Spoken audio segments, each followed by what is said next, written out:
Hello, and welcome to Tonebender's Sound Design Podcast. This is the show where we talk with the sonic artists behind our favorite films, series, and games. My name is Tim Muirhead, and I'm super excited for this episode.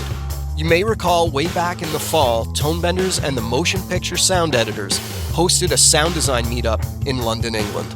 It was a massive success, with so many people coming out to a pub in Soho to hang out with the London sound design community.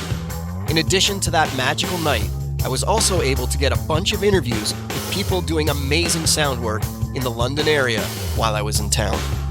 Now these interviews are going to start coming out, and I can tell you, they are all really great. To start the Tonebenders Goes to London series, we have a good one for you today.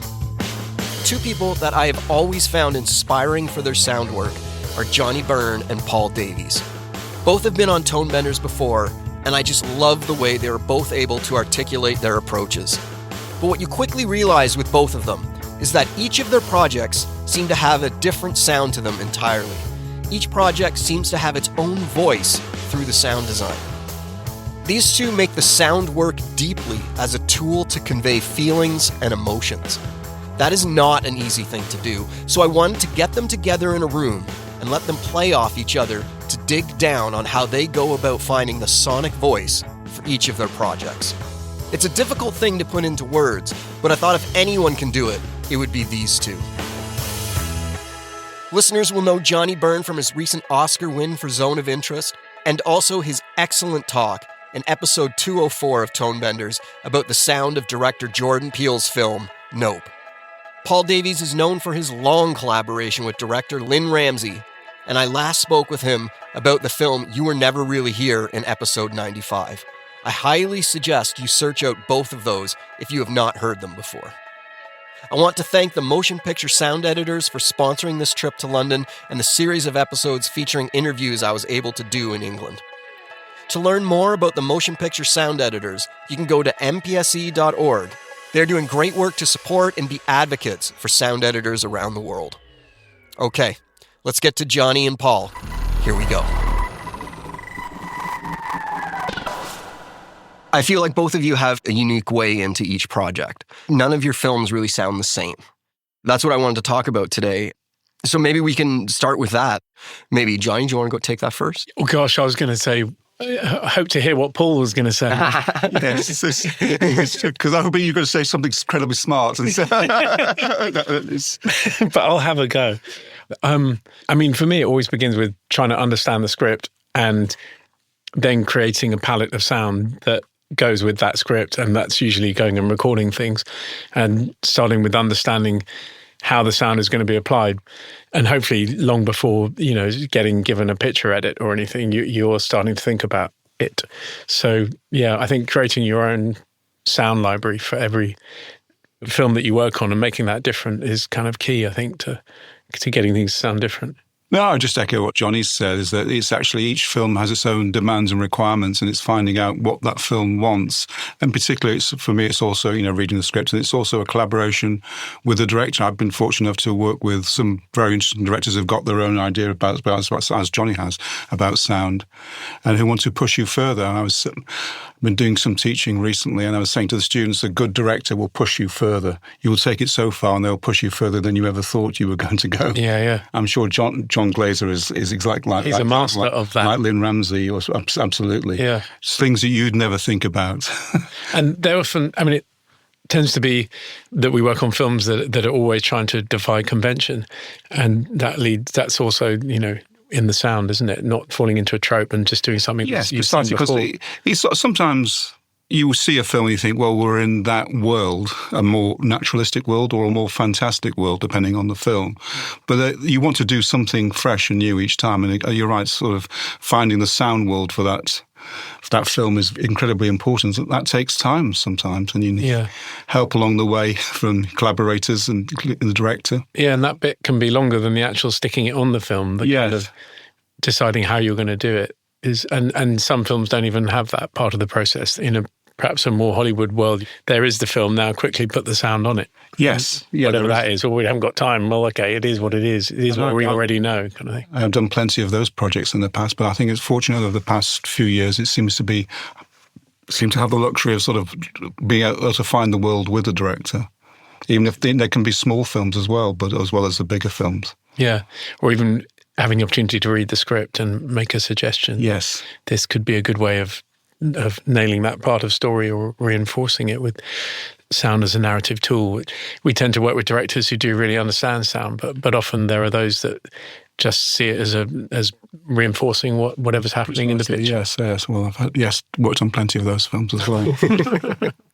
Well, you are both far enough along in your careers that I think people come to you for this kind of thing. But when you were earlier on in your career, how did you pitch the idea to a director that, I'd love to work on your film, but I need time? Time equals budget as well. I think when I started off my career, I was working in a facility. And of course, we never have the option of asking for more time in a facility. You're given whatever the facility's negotiated, and then you work on that amount of time. And sometimes when you're young, you don't know any better, and you just charge straight in. I think for Ratcatcher, I had about 4 or 5 weeks for sound editing. I think that's Lynn Ramsey's first feature film. Yeah, right. I seem to remember I was working on staff at Videosonics, which is a company no longer, unfortunately, in existence, wonderful place to sort of start a career. But it was actually, there was, retrospect, there was very little time, but you just sort of charged straight in. Yeah.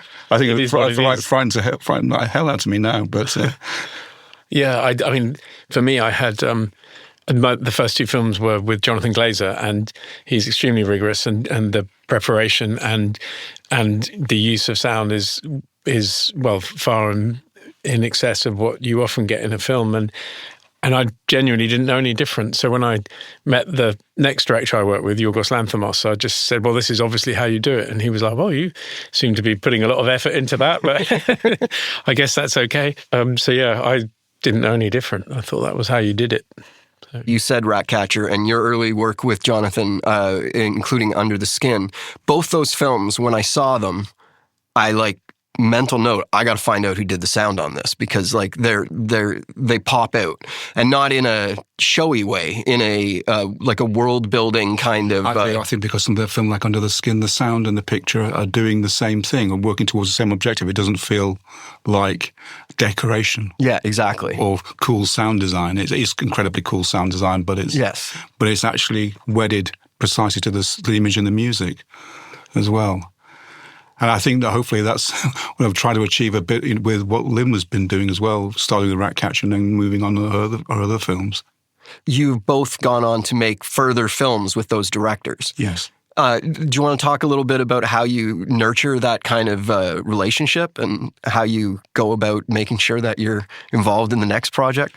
I think with Lynn, it's sort of, we started off with Ratcatcher and Morven Cal. We became friends as well. So it's actually out of friendship as well. And sort of I've worked on 4th features, about to work on the 5th one. And I think over time, it's creating an understanding as well with that director, creating a shorthand. Seeing source material, even before script is being written. So we need to talk about Kevin, sort of reading the source novel, same with Morven Caller, and then reading the script and talking about the music selections from Morven Caller as well, putting together sound reference library for Morven Caller, being involved a little more deeper and being lucky to be involved deeper than perhaps with other films as well, the directors worked with. Yeah, because I think for a director, it's enormously useful for them to know what kind of tools they have. And I think once you're on a second film with the director, they can, particularly if they're a writer-director, they can start thinking, right, Paul will be able to do this. I can go boldly into that area. I don't know whether you found it. You started finding the sound written in more into the script. Yeah, I shouldn't say it, but I always do a word search on the PDF for the word sound. Yeah. See and if it has an adjective before the word sound, like as in, colourful or bright or whatever, then I think, definitely the script is using sound. But yes, I find it much more often that sound is pointed out, not just that we hear something, but what it's doing in that script. Yeah. And it's been very interesting to work with a sort of newer generation of directors like Rose Glass, who've been influenced by Lynn Ramsey and sort of in her first film, St. Maud, referencing the supporting material in her sort of treatment, quoting You Were Never Really Here.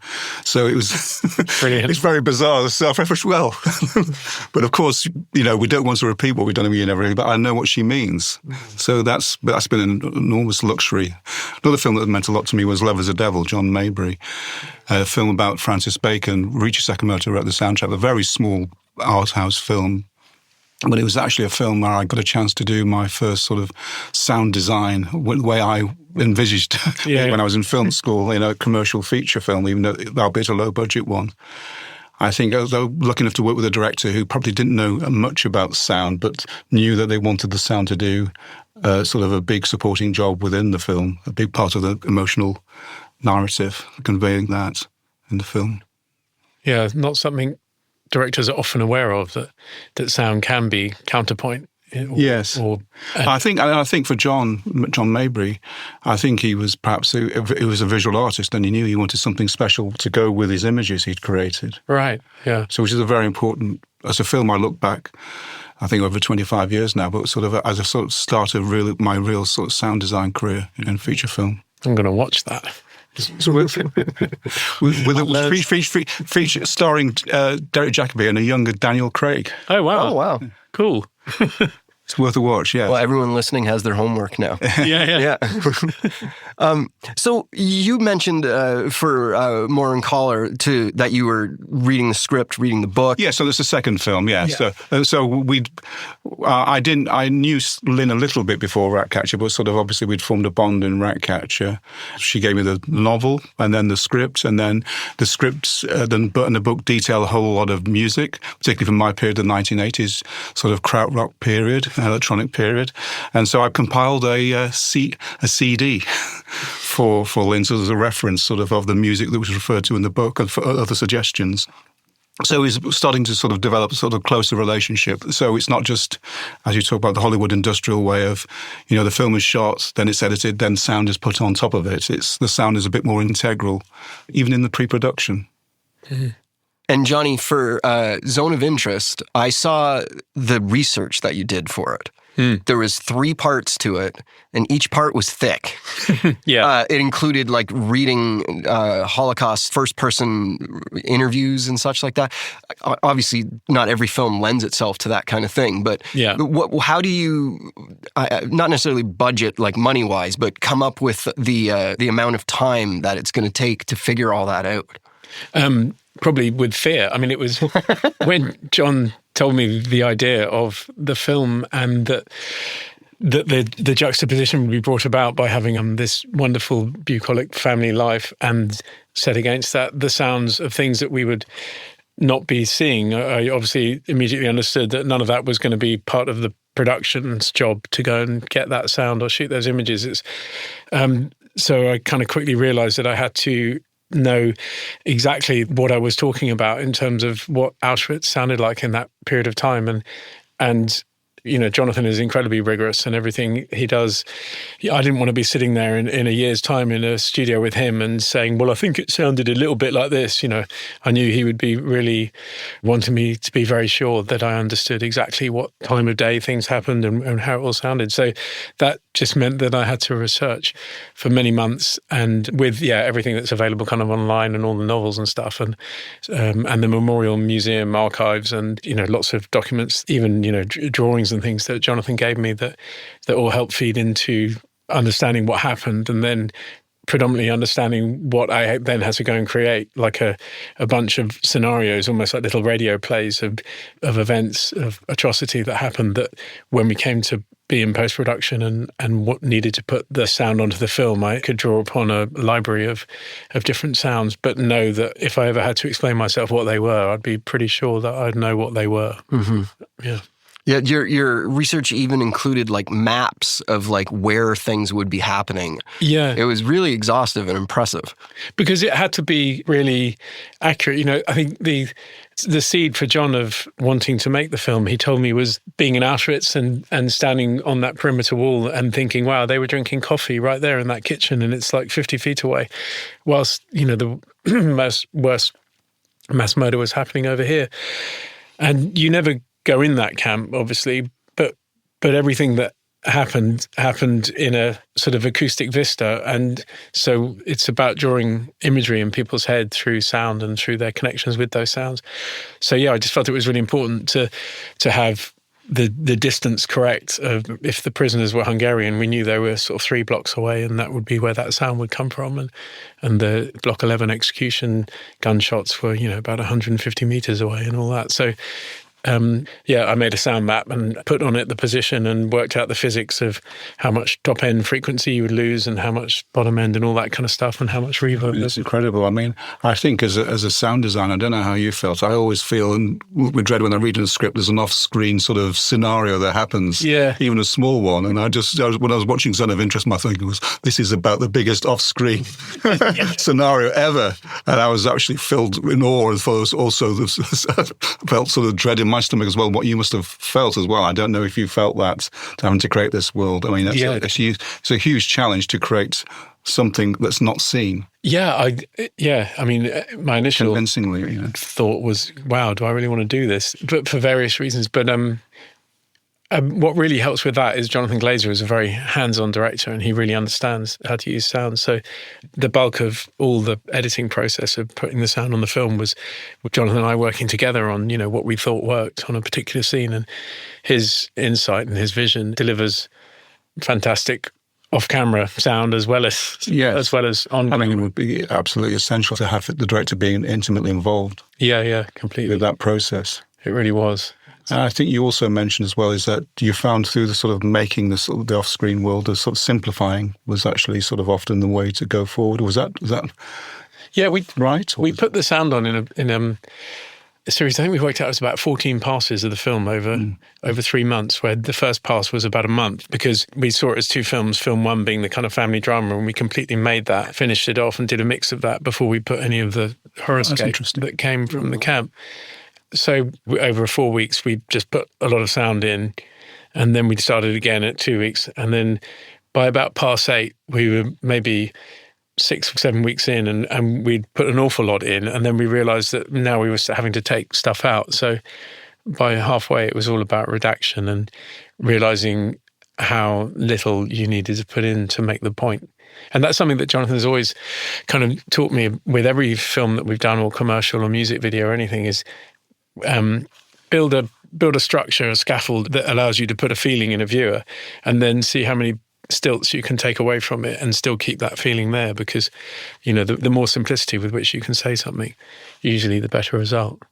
And you also spoke a little bit of the immersive nature of it and sort of perhaps sort of reducing that at times. Yeah, because we did make a full Dolby Atmos version with everything happening and all around, and the train would come from behind you and the reconnaissance plane would be overhead and all that. And I happened to press the mono button and listen to that, and it sounded so much more like a document and it's very, very interesting. Yeah. I found that very interesting when you said that. It's something of the way I've been thinking about film as well, just sort of random thoughts I've been having about sort of Atmos. And the fact is, we can do it. Should we do it? Yeah, exactly. And, I think something that Walter Murch talks about spatial dynamics as well, which is very interesting, that just because you have Atmos doesn't mean you have to be in Atmos all the time. You can be mono as well. And it's very powerful. This nature of authenticity as well, which is incredibly important within Zone of Interest. Absolutely, yeah. I mean, the minute I said that to John, he said, "Play me that," and we took all the surround out of the film. Yeah, because so much of the discourse about sound design becomes about all these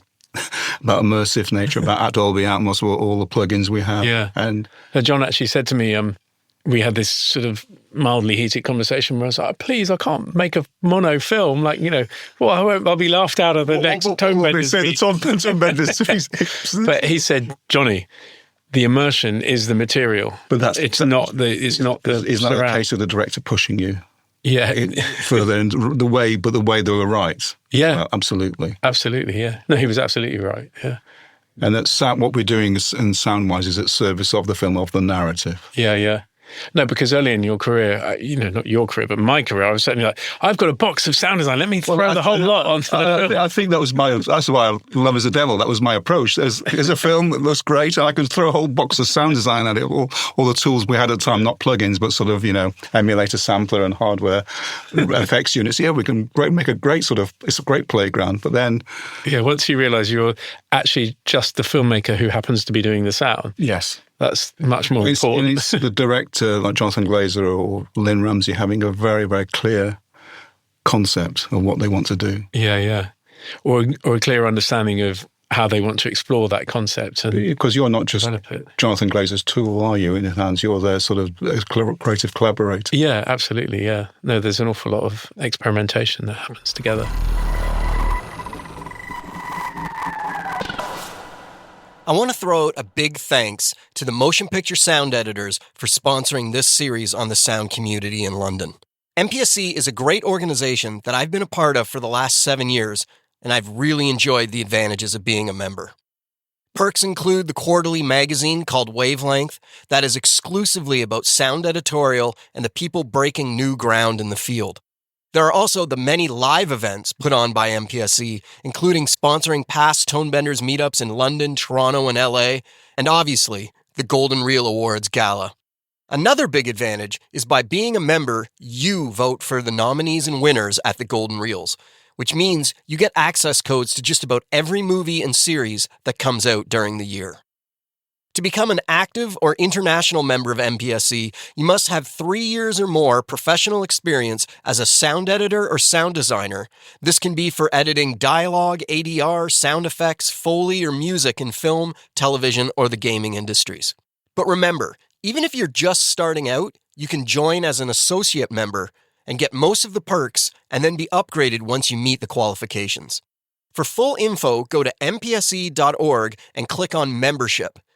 If you have any questions about becoming a member, feel free to reach out to me via info@tonebenderspodcast.com or talk to the MPSE itself. A great example of the kind of events you can get access to as a member of the MPSE is coming up on Friday, June 13th in Toronto.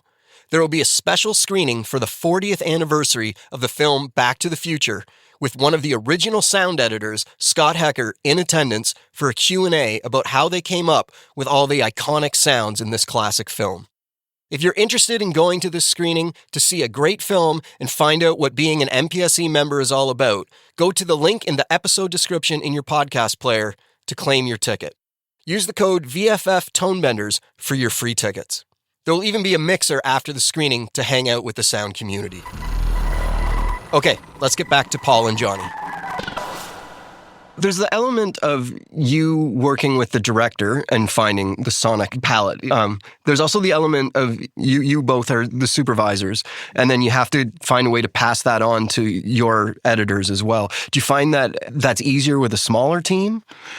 Well, I always, by nature, work with a smaller team. Sometimes I think something a film like St. Maud recently was just myself doing the sound design. Andrew Sturck did the dialogue editing and mixing, and we had great Foley from Universal Sound, and that was pretty much the audio team. Whereas on Rosie Grass's next film, Love Lies Bleeding, we had a sort of bigger team of sound effects editors, and I had an ADR editor as well as a dialogue editor. It's a little bigger team. It's not a massive team as you would get on big studio films, but the coherence is easier with a smaller team, as you say. I don't know what your... Yeah, I mean, the bigger the team, quite often the more the inefficiencies. Or to put it another way, I really prefer working with people that I work with an awful lot because we know each other's shorthand in the same way a director would like to work with. Well, you have the advantage, working with your colleagues in the studio, don't you, with all the same company. Yeah, there's Max and Simon and Brendan, who are the core 3 people who I work with on most films, and we have an absolute language of knowing that, what everyone, their strengths and weaknesses are. And same with Andrew Sturck. I mean, he's very talented, and I'm sure... I must say that, often sort of get the credit as sound designer, but I mean, unlike you, I don't mix as well, and I work with some very talented mixers, Andrew Sturck, but also Paul Cottrell, Steve Single recently as well. Yeah. Robert Farr. Yeah. And they bring something else to our work. Absolutely, yeah. Yeah, I've worked with bigger teams on Nope, a bigger Hollywood picture. And the main thing that gives you is firepower when you're in the last few weeks of the mix and suddenly the whole picture has been re-edited and you think, wow, how are we going to get through the next few days? Did you mix No? Were you one of the mixers on No? I was the mixer on No. Yeah. Right. So I know you used to work on Nuendo, but I've stuck with Nuendo because I have a team. I love Nuendo. I mean, I did St. Maud on Nuendo and sort of a couple of films recently, but I because of collaboration with other sort of sound editors working from home, so I found I haven't made the transition into Pro Tools, but I still use Nuendo for certain sound design. I did elements like the Love Lies Bleeding as well, so not the whole film, unfortunately. Right, but bits of it. Bits of it, yes. Yeah. Because some things I just find so much easier to do. Yeah, I mean, I love that I can bring the whole film together in one iteration of software and not have to have a lot of different units.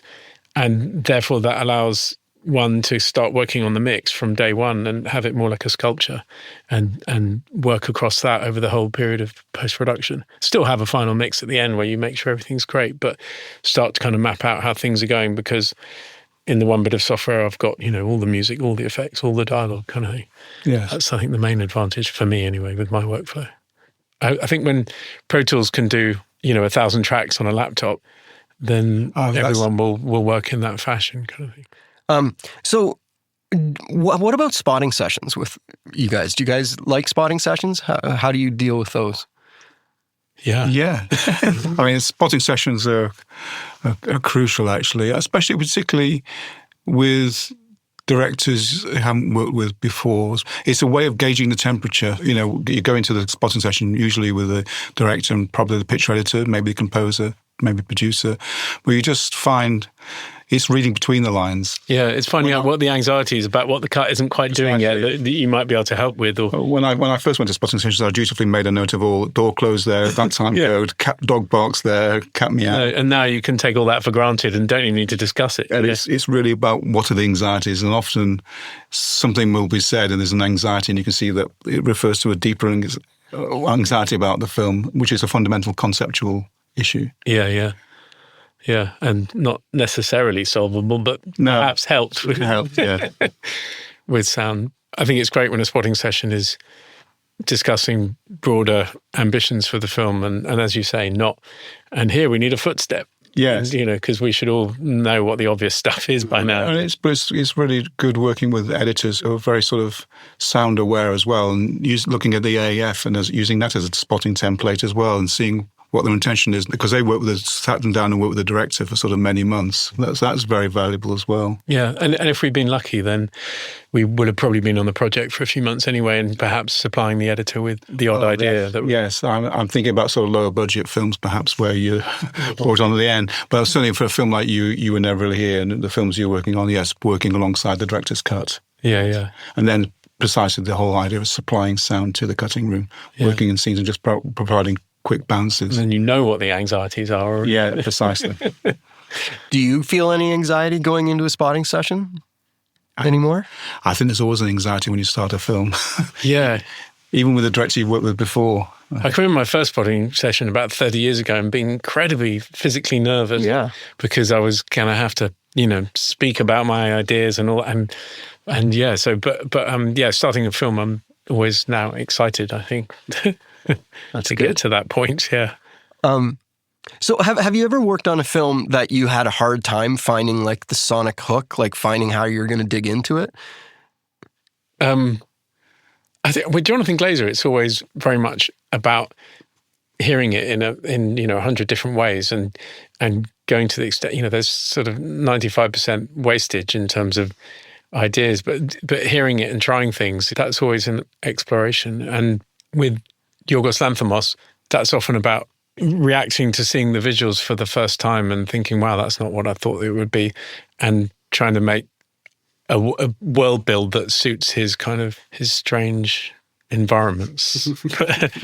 And Nope was fraught with challenges because it was trying to create an unseen entity, but to have it, uniquely alien but perhaps because of the misdirection for the first 40 minutes of the film, it might be science fiction, it might be a spaceship, and then you find out that it's an animal. So that was probably the biggest difficulty I had in recent times, was trying to make something that sounded simultaneously animal and machine.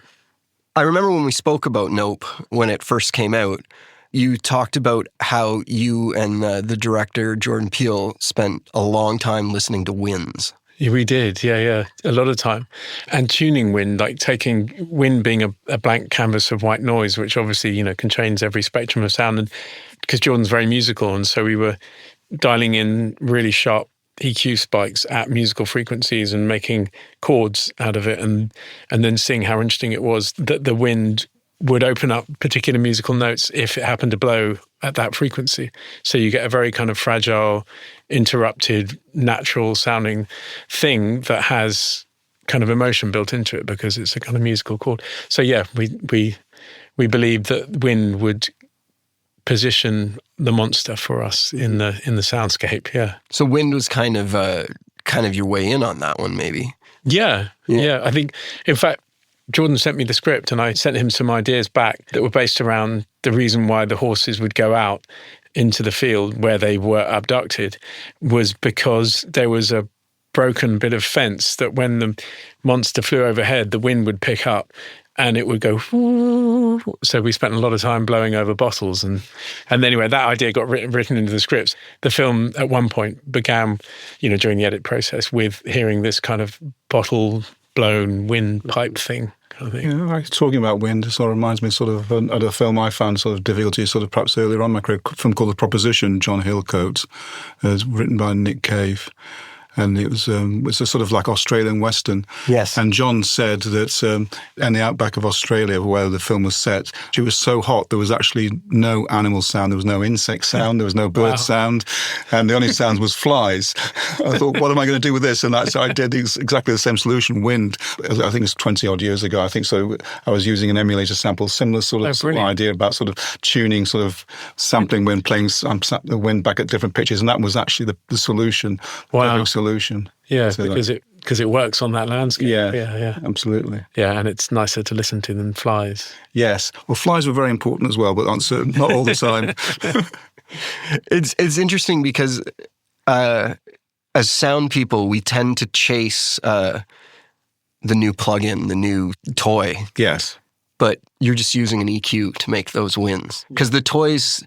They make interesting sounds, but they don't necessarily make organic sounding sounds a lot of the time. Some movies that works for. Yeah, that's the kind of I'm a sound designer thing, all gleefully said, as opposed to I'm a filmmaker. And I think, so often it's a really good recording of something that is paramount. And I think the skill is actually even making those plugins, making them organic in some way, but actually destroying them a little bit with EQ, because they sound, as you say, too pristine, too digital, too clean as well.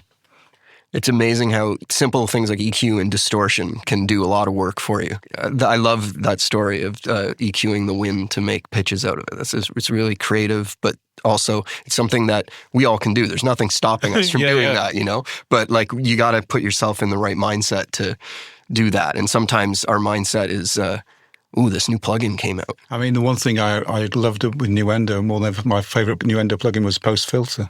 Yeah, it just makes it sound like what you want it to. Yes, and that and the pitch shifting processing plugin as well as with the tape emulation. Yeah, you can do it against time because it sounds organically real. Yes. Yeah. The minute you can hear any form of processing, then you're moving into a particular sort of genre of sound design, aren't you? Where everything has to be owned because it's sci-fi or because you're in a film world where that trope sort of lands okay, and that's a sort of corner of stuff. Whereas I think we tend to work on films that use natural, more documentary-like sound and make it kind of cinematic. Yes, I remember sort of saying about You Were Never Really Here. There was no processing in that film apart maybe from time stretching, which you couldn't have done in the 1970s.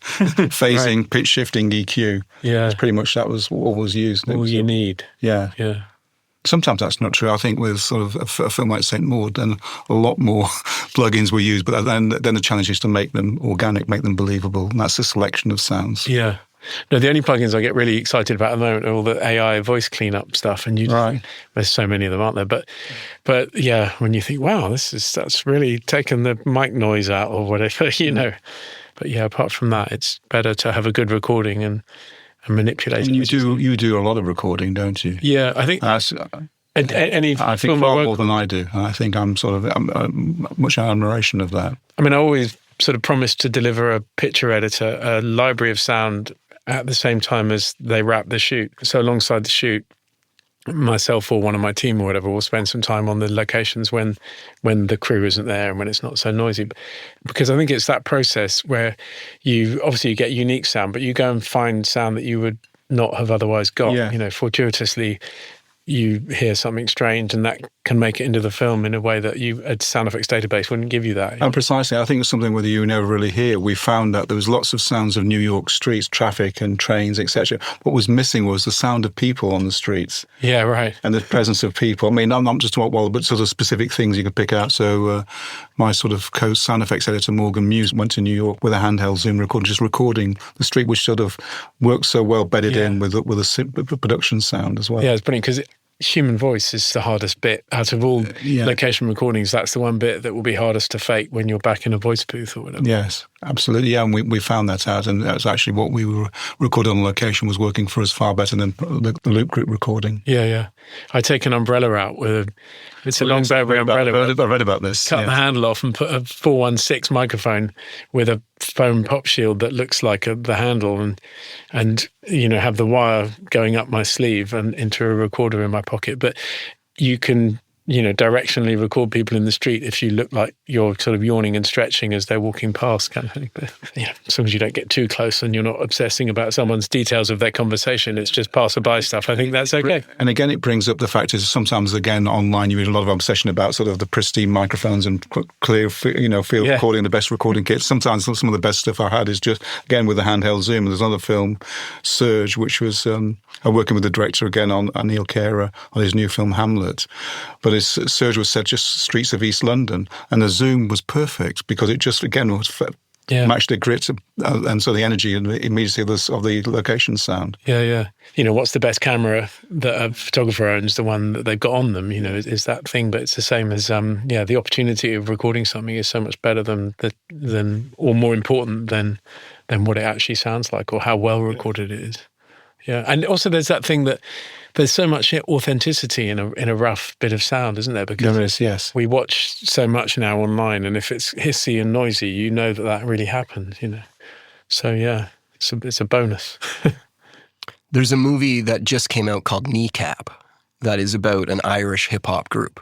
And the plot is they rap in Gaelic or Irish, and because the government was trying to decrease funding for that language, they got roped into as being an example of how the language is still a living language. We shouldn't do this because these kids are rapping in it.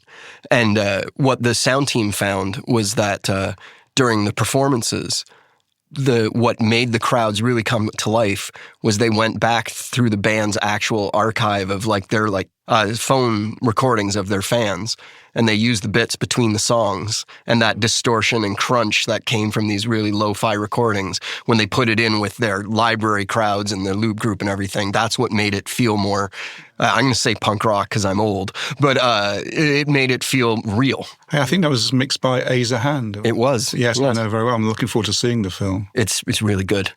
I really liked it. Yeah, that's so authentic, isn't it? And it's also how people are used to consuming, exactly. That's what made that kind of thing. Yeah, it's a very interesting thought, that immediacy. Yes, so sort of the sound you might sort of theoretically reject as not being good enough, but it actually is giving the energy and authenticity. Mm-hmm. So we heard an example of Johnnie being pushed by his director. Do you have any examples of when the director has pushed you? Yeah, I'm just thinking as well. So I'm thinking of a couple of films. I mentioned The Proposition, the challenge about sort of having minimal backgrounds and then finding a way out of it. I was also thinking of a film Hunger with Steve McQueen. Yes. And sort of a prison film, again, sort of, let's call it a prison film, was doing a disservice. Set during the IRA hunger strike of the early 1980s, sort of momentous political moment in Bobby Sands. Bobby Sands, yeah, precisely, yes. and Michael Fassbender starring as Bobby Sands in that film. And I sort of remember spending the first week putting together a collection of prison sounds, jangling keys, slamming doors, shouts and distant shouts, and putting that atmosphere on. And Steve came into the sound edit suite and said, "No, I don't want any of that. This is not a regular prison film. The references Bresson, A Man Escaped." Oh, wow. And so I hadn't seen A Man Escapes, and I immediately went to the video store, because this was 2008, looking for the DVD, and found out it was actually not available and was in the process of being remastered. But I knew, I'd seen enough Bresson films, I knew what Steve meant. And we're talking about pared down atmospheres, silent atmospheres, very singular. heightened Foley, very specific, one thing at a time, that approach. But I realised the challenge with that, of course, is you can't hire under layers of mush. Yes. Everything is exposed, so the Foley has to be right. And I knew that perhaps one thing I wanted to do was do lots of ADR recording of Michael, so ADR breaths. There's not a lot of dialogue in the film, apart from one 28-minute dialogue sequence in the middle of the film.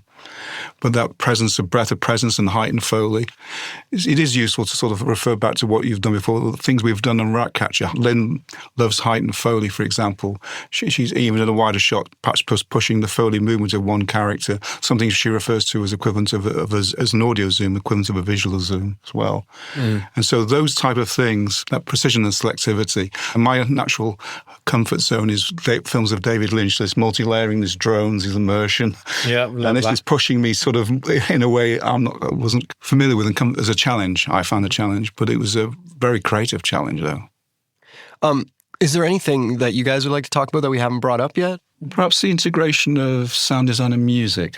I mean, I'm thinking in Under the Skin. Yeah, it was interesting. Speaking with Mika, composer, about that, we were always keen to try and make it somehow a homogeneous world where you didn't really know what you were in. And similar techniques, actually. Mika would write a piece of music and I would take a background atmosphere and make sure that the root note of whatever music was existing either before or after the music. So you kind of wouldn't exactly know. And then, for example, the scene where Scarlett drives through the football supporters and, about 15, 20 minutes into the film, in order to make her van feel like a kind of spaceship, we put a sort of an EQ bubble and cut the top end off all these voices that actually weren't recorded at the time. They were recorded with my team and I at a football match, and we went to Rangers and Celtic and we're covered in microphones. And then we had all these little voice recordings and then we put them in a subgroup and did the same thing. And I took a particular musical frequency of Mika's score and made that resonate on their voices. That made the whole thing more of a sort of seamless world, but also made it seem a bit odd and a bit sort of spaceshipy. It gave that kind of glass ring to it.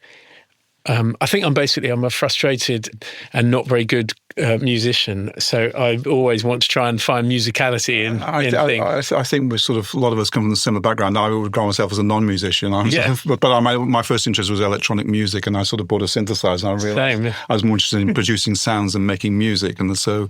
But it was always very useful as well, even in a film like Saint Maud, to have basically the composer's temp tracks within the cutting where you're heading. Yeah. I mean, I think with that film, Rose Glass got Adam Brzozowski, the composer, to sort of compose a lot of the music before the film was shot. And so, when I came to work on it, actually a lot of the score was pretty much in the cuts, so I could design around it. I'm lucky with Yorgos Lanthimos on that Jeskin Fendrix, his composer, is for the film that we're about to start working on. Jeskin has written the entire score around a 3-word brief and was not allowed to read the script. And and that 3-word brief encapsulates the key points in the film. And and he's recorded the whole thing at Air Studios with an orchestra and everything. And this is Yorgos's workflow, is that he likes to have music that he really likes and then apply that to the film, even if it's score, but as a kind of needle drop kind of thing, or not a needle drop, but as a found piece of music. And that's enormously helpful, because then I can think, okay, what's the rest of the palette doing? Because it's great if music and sound design all kind of sing together. So the music is recorded without reference to the visuals, and then... Yeah, Jeskin hasn't seen anything. Then use the source music, almost as you say, a needle drop. Yeah. No, it's a film about a particular subject with couple of really important plot points, and that was his brief, literally 3 words. And Yorgos liked the demo, and so he's recorded that. And as you know, Blackfish, the picture editor, is familiar with the process of making a scene work to that piece of music. You know, so it's interesting. But as you say, it gives a great insight to the sound team to know where you're heading with the music, because you can make things feel similar and commensurate. Or the opposite. Or do that, yeah. Which is always fun. I like doing the opposite. Yeah. So just the last question I have for you guys, you've never worked together on the same project, correct? No, but you've never been invited to. How long have you known each other for? I think I sort of met you when you were sort of doing Under the Skin. I think Jim Wilson may have introduced us. Yeah, that's right. Yeah, that's because during Under the Skin, I was trying to understand how to make films, and I think you helped. In the role of the supervising sound editor, I think that Jim Wilson's a producer who produced, or Jonathan Clayton also produced You Were Never Really Here as a friend of Lynn Ramsey as well. So that's that was the connection.